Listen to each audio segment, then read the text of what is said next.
Welcome back, everybody. Today I want to tell you a story, and that story is about the Mochi1 preview and my open source research project, which has resulted from that. It all started when I read this tweet. It's basically about how this new video model was originally needing 4 H100s, and Kijai wrote a wrapper which brought it down to write it to 4090, run on a 4090. So that's pretty amazing, and I had to jump in and check that out. So if we take a look at the actual video, this is the wrapper here. I think he mentioned somewhere that he wanted some help from the community to try and, get the most out of it. I can't remember where I read that part now, but I'm sure it was there somewhere. And as a result, I've ended up contributing all my results. Now, in the interest of open source transparency, this was a community-led effort, so everybody has been doing their bit and been piling in and sharing their results and their settings.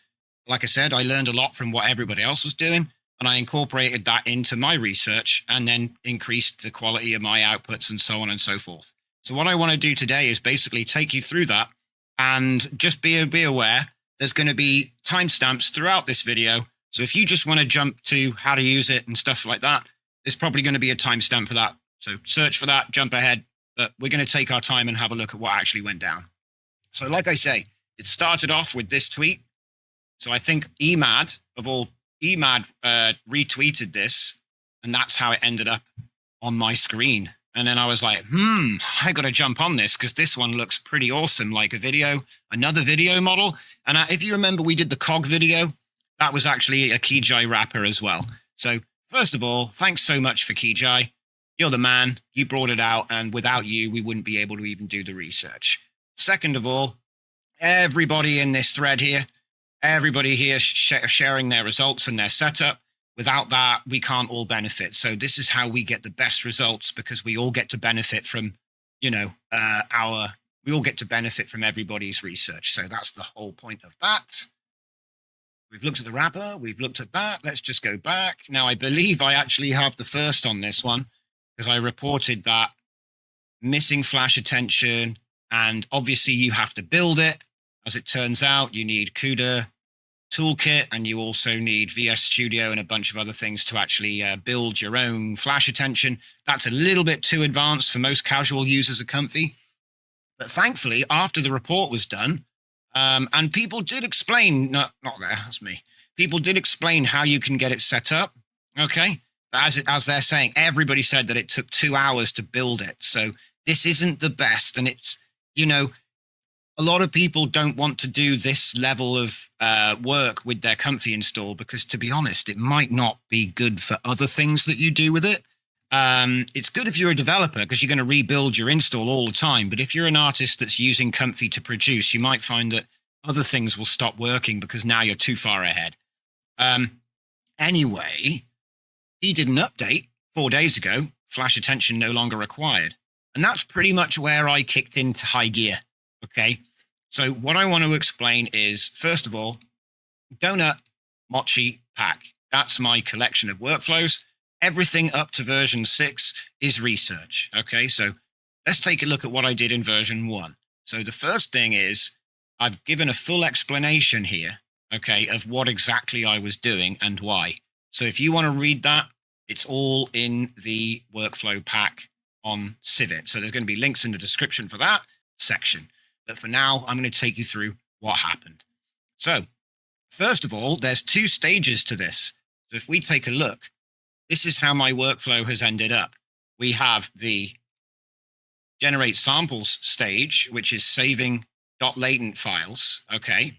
And we can queue this up overnight because it does take a long time. I think it took about, without flash attention or Sage attention, just running on PyTorch SDP, which everybody has. And in fact, let's just quickly cover that. So if you go into your Comfy portable folder, there's an update folder near where you launch Comfy. And if you have a look inside, you'll see that there is a second update, which includes updates for Torch. All right. And that's going to update Torch for your Comfy portable installation. A lot of people get this command wrong, and so they've included the batch file. All right. So that'll get you up to Torch 2.5.0. Now, having the latest torch will usually speed up your generation of images too. So it's a great thing to get done, but certainly you do need it if you're going to be running this model. So let's get back to it. So as you can see here, I'm actually running T5XXL FP16, and then we're forcing it to run on CPU. So that's the first trick that we did to get the full quality T5XXL. All right. Second thing that we've done is obviously I've got my Zenkai Prompt V2 node. As you know, I've already got a whole bunch of video prompts. There's about 10 prompts in each of these. There's 40 prompts there. So I used them for my testing and evaluation. That's being fed straight into the clipping code, and then that goes straight into the sampler. Now, right now, I'm sort of using a music video setup. So if we're going to run 24 frames per second, that's about 2 seconds of video with 100 steps, which is double what was recommended, although it does look good with 50, and it would be obviously half the time. But when I was thinking about it, I thought, you know what, let's bump up the quality just a little bit so every 2 seconds looks really nice. And like I said, we're going to get through this.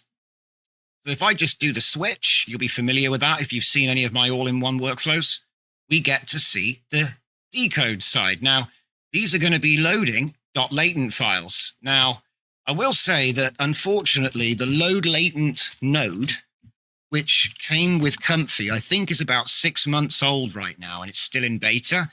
And the problem with it was, see, you can't see them because you had to copy them from output to input, and only in the root of input. So things got a little bit messy and disorganized, got a little bit difficult to track. I didn't like that. So I thought, you know what, guys, we're just going to write our own custom node. It's fine. We just used his code as a template and then modified it slightly so it's doing some extra stuff. Now, how do I actually get the save latent to be organized? Obviously, I'm using my project file path, right? So we're going to use the same file path to save the video as we are to save the latent. So that means that your latents are going to be in the same path as your video. So when you've finished, you've got them all in the same place. I like to keep things organized. I know some people didn't like having so many subfolders, but trust me, things can get difficult. You know, like for example, if I wanted to change the frames, new folder. If I want to change the steps, new folder. Maybe I want to do a different file name. Again, it's all about organization. I try to give you the best I can. Now, what does my load latent do that the other one doesn't do? Simple.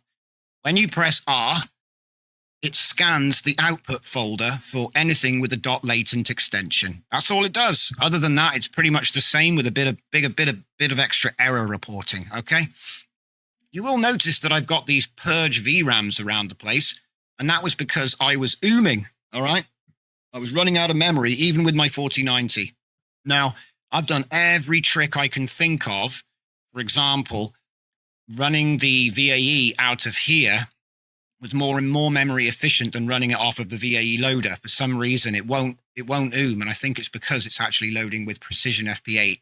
But I'm not entirely sure with that. But yep, seems to work, so I'm happy. Now, originally, what we were using is VAE Tiling. So with VAE Tiling, you didn't really need to do this whole saving latents and then loading latents separately. But obviously, if we can get rid of the VAE Tiling, then we lose the ghosting. So let's just take a look at some videos, right? So if I go up to the top, here we have our videos, right? Now, we started off here with 10. That was the default video resolution, all right? This is one which was using auto. And I think I used 640 by 480 to see if I could reduce the resolution to get like, to save memory. It does work, but it really wants to be 848 by, you can see there's some weird tiling going on, like weird, it's like stretched out what it's trying to do and it's lost quite a lot of quality. Anyway, so we tried all these different batch sizes. Now, when I say batch sizes, we're not talking about this, we're talking about frame batch, which is the number of tiles on the VAE, all right? So this is the setting which I've ended up with. And you think, well, okay, cool, but why'd you pick that? The reason I picked that was the result of a lot of research. It's all written here. Now, as you can see, we got 23 seconds on the VAE decode side, and we've got 1700 seconds on the sampler side. So what I elected to do in the end was I would queue up my generate samples overnight. I'd queue up as many as I could to do like 6-7 hours of generating. And then when I came in the next day, I would have all of those latents sitting in a file, right? Okay, there's all my latents, yeah? And then obviously, as I've explained, if I disable the generate side and enable the decode side, what we can then do is we can hit R, and then we'll see all of our latents, and then we can just decode them. Now, as it happened, I wanted to push it a little bit. And so I couldn't even decode these with my 4090 because they were too big. But I got a solution.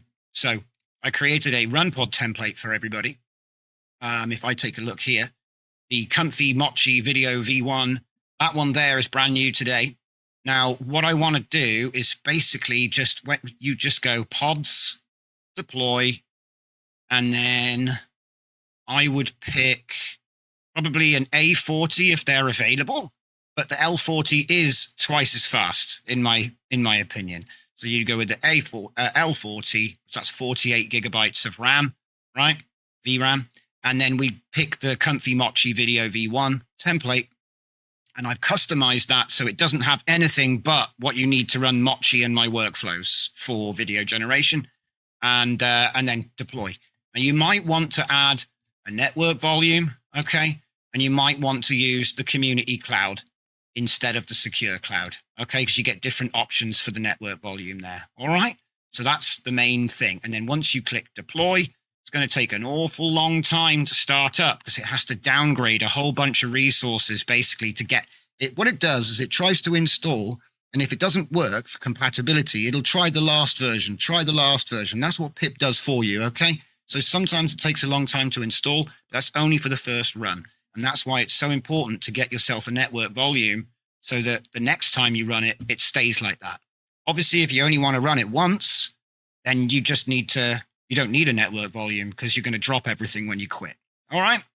So deploy on demand, wait, and it'll give you Comfy in the browser on their cloud with a butt ton of VRAM. And what I did to save time, because as I just said, you don't really want to be doing the 1700 seconds. If you can do it with your local computer, you could spend the 6 hours generating all of the latent files and then just bring the latents into Runpod.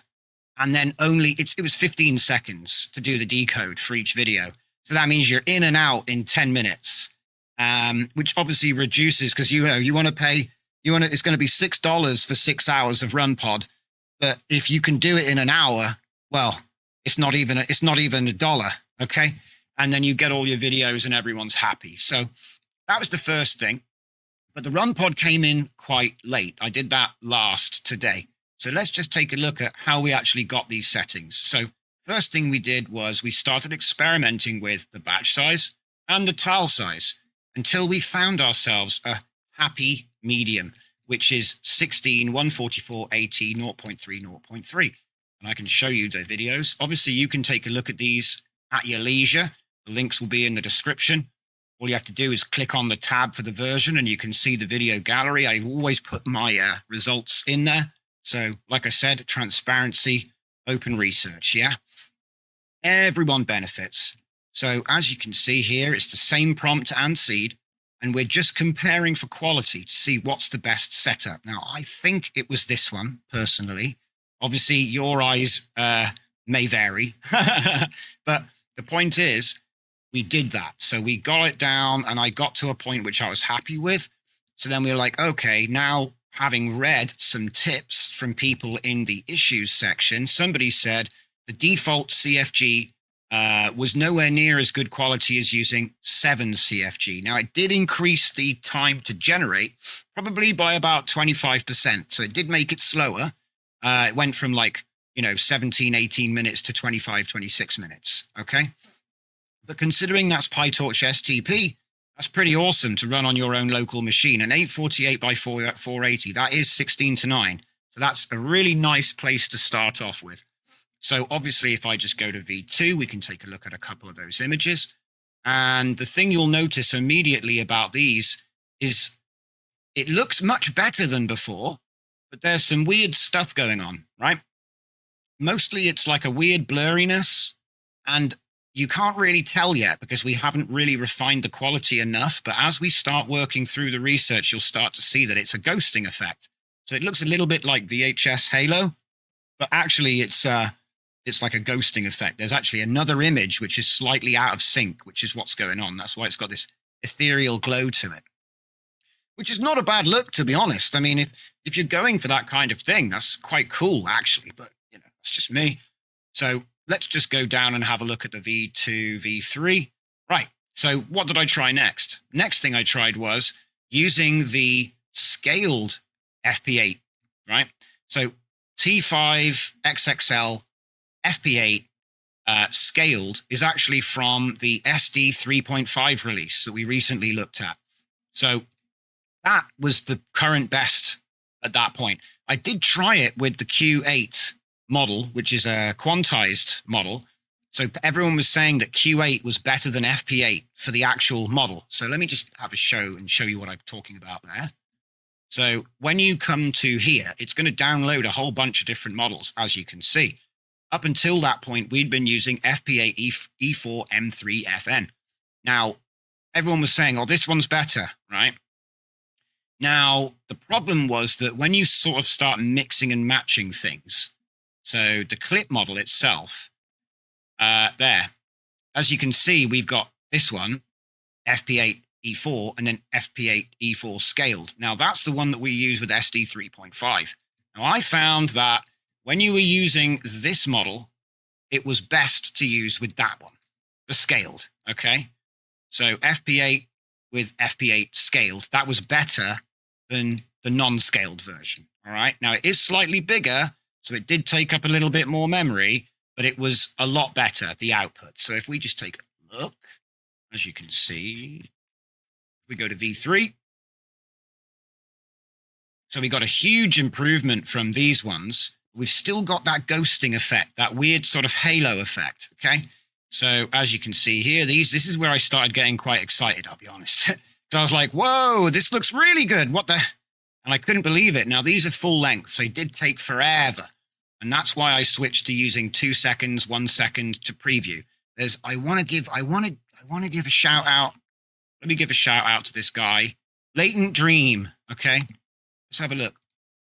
Latent Dream put together a fast image to video test bench. So I want to give him an honorable mention because while I was doing everything at full length, 163 frames, 6 seconds, this guy proved that you could do 20 seconds for a 1 second gen, I think it was. And he's used a whole bunch of different options to.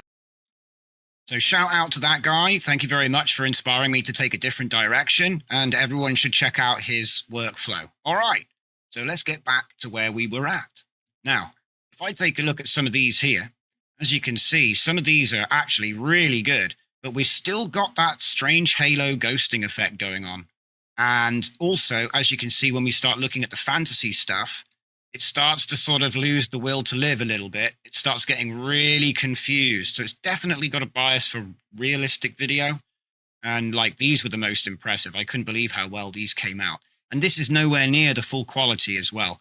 So as we go, I did find that mixing and matching the FP8 clip with the Q8 model was not the way to go. If I just see, do I have an example of that? See, it says scaled there. So what we want to do is look for the one that's got Jajuf. There, this has got Jajuf with scaled. And even though it looks okay, there's some strange artifacts you can see here. Some of it's the tiling, but it's this, again, it's this halo effect, which is sort of giving it a strange bloom on everything, right? So what I did was I shared the results. And like I said, this was the best at that point. But then when we got to V4, what I decided to do was drop the Jajuf and just use the CPU offload. Somebody else, I wish I could show the comment, but somebody said to me about SD 3.5, no full fat. So we weren't using T5 FP16. And I said, well, we can't because it doesn't fit. And then he said, no, you can just offload it with a special model, special nodes to offload to CPU. So that's what that is. If I just go back here and have a look at the generation side, you can see here extra models. All right. That's a custom node. And what we can do is we can force the clip so we can get the full fat FP16 T5 clip force it onto CPU, and that frees up the space on the GPU to run it at full power. So we're not quantizing or anything with the clip model. It does increase the quality, right? So that's what we were doing there. So if we just take a look at some of those previews, of course, you can look at these at your leisure. There's a whole bunch of them. And as you can see, definitely a huge improvement. But now, it does go a bit mental there. But you can start to see the ghosting. You see how he's got two ears? It's almost like there's two images and they don't quite line up. I know it gets a bit mutated as well, but don't worry about that. When it looks good, you can see a ghosting on the edges of things. And that's because of the tiling. So we're not going to address that yet. I change one thing, put the workflow out, put the videos up, and then we work on the next version. That's the whole process of the science. All right, you can only change one thing, right? V5. So here we have the V5 workflow. Now, I'd already dumped the GJUF Q8, but I thought to myself, maybe the reason it looked bad was because we were using a quantized T5, and I was right. So by using the full FP16 offloaded to CPU, along with the GJUF Q8, actually, this became the best with VAE tiling enabled. So if I just come and have a look and see in the V5 gallery, all right, as you can see, this is now looking pretty amazing. But as we get the sharpness improved, the ghosting is becoming even more obvious. You can see like the swan's got two necks when it crosses. You can see it's crossing a tile. Look, now it's gone. And now it's back. Because every time he goes across the edge of one of the tiles, he's ghosting, right? And somebody left a comment. I just want to say thank you very much to that person. We're going to have a look at this thread properly in a minute. But here he is. Where is he? Mafik. I'm sorry if I said your name wrong. Mafik in Poland. He said, thank you very much. Thank you so much for dropping this here, because like I said, all of the leads made it possible to make it better.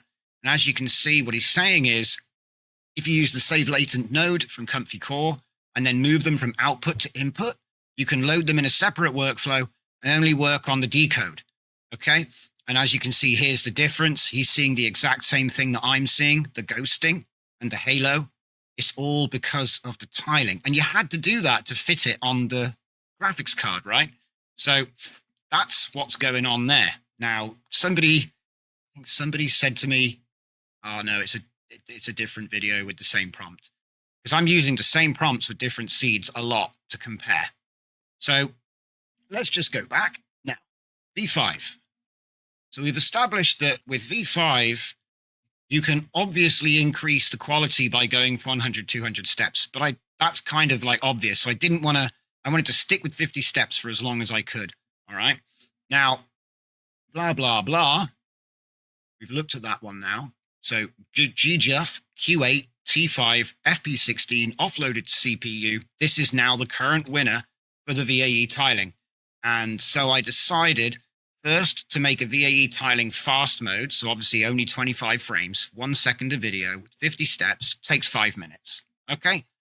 No, sorry. It was 2.5 minutes. With 100 steps, it took 5 minutes. So if you only want to make 1 second of video, little clips, snappy clips, if you're making a music video, you only really need 1-2 seconds for your sequence to match up with the beat.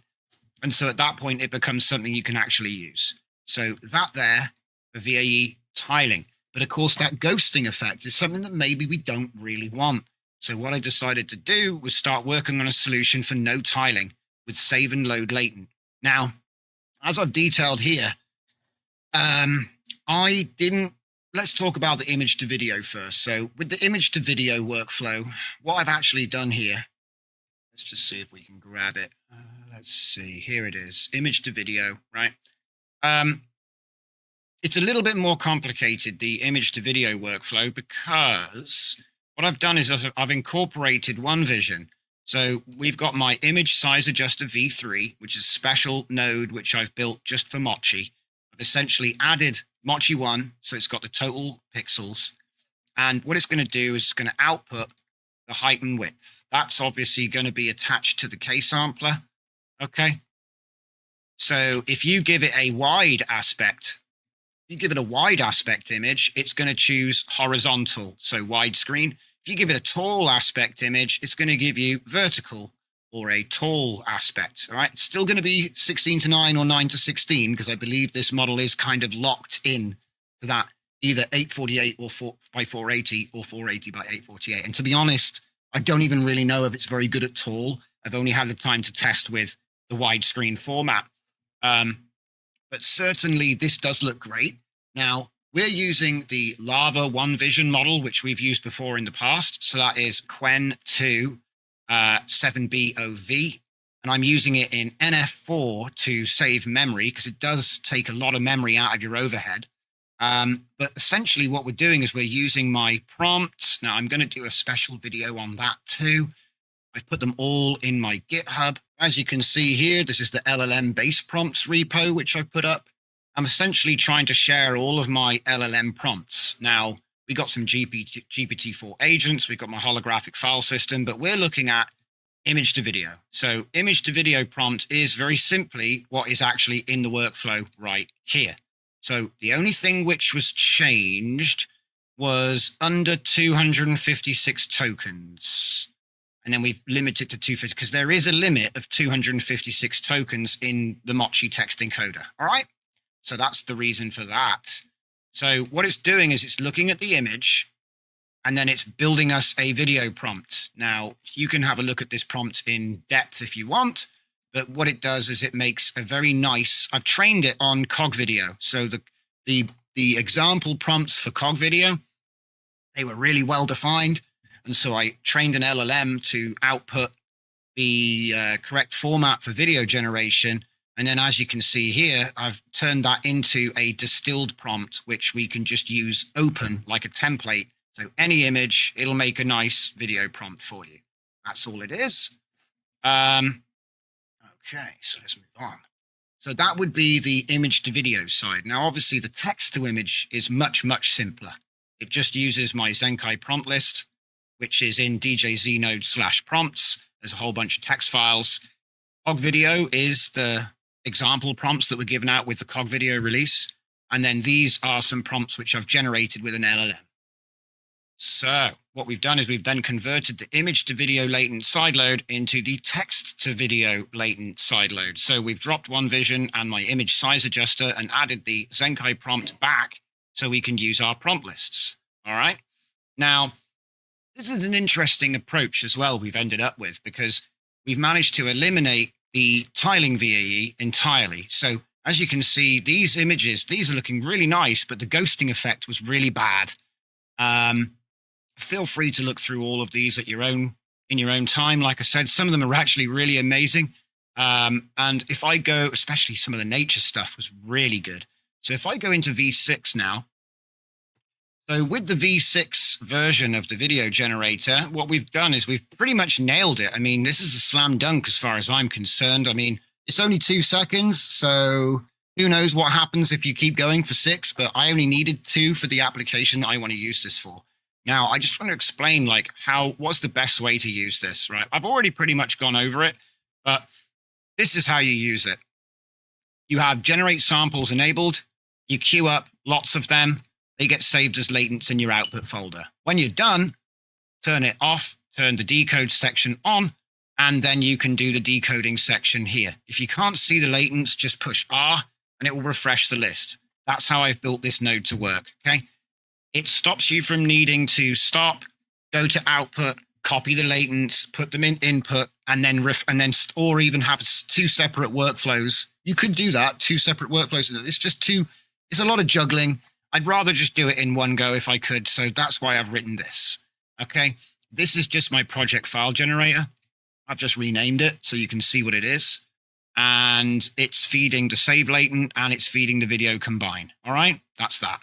The reason we've got the purge here was because for some reason it would a lot when we were trying to do the decoding section. So if you had too long of a video or too big of a latent, I guess you could say, it could go a bit wrong there. So what I've done is I've created a Runpod for you guys. So the Runpod template is essentially what you do is you upload the .latent files into the Runpod, and then you do the decoding only in there. Now, I think I pretty much mentioned this already, but the idea is that you don't need to do the lengthy part in the cloud. You can only do, because like I said, I show it here, 1700 seconds on your PC overnight, 30 seconds in the Runpod with the big GPU. It's a lot cheaper, a lot faster. And yeah, so that's pretty much what I've ended up doing, because otherwise you have to do little stuff, and you know, it works great. You just need to just get a little bit more power to just get yourself over the line, and then you can make more, you can make bigger clips and all this sort of business. Right. So where are we at? We've looked at that. And if you want to read the full process, this is a timeline of everything that happened. So here we have different version, another version. This is me giving out my prompts for the LLM. This is me giving out my decoder params. Here I am talking about using the Q8 with the clip on CPU. And then this Mafik came along and said, hey, what about that? So then I started researching that. And if we come down, I explain about my image size adjuster V3, which I've covered, which is like automatically choosing between tall and widescreen for the videos. And then we come down here. So we use the inbuilt save latent with my project file path. All right. So that's all in the same place. And then we can actually use that to save the video as well. So you end up with this.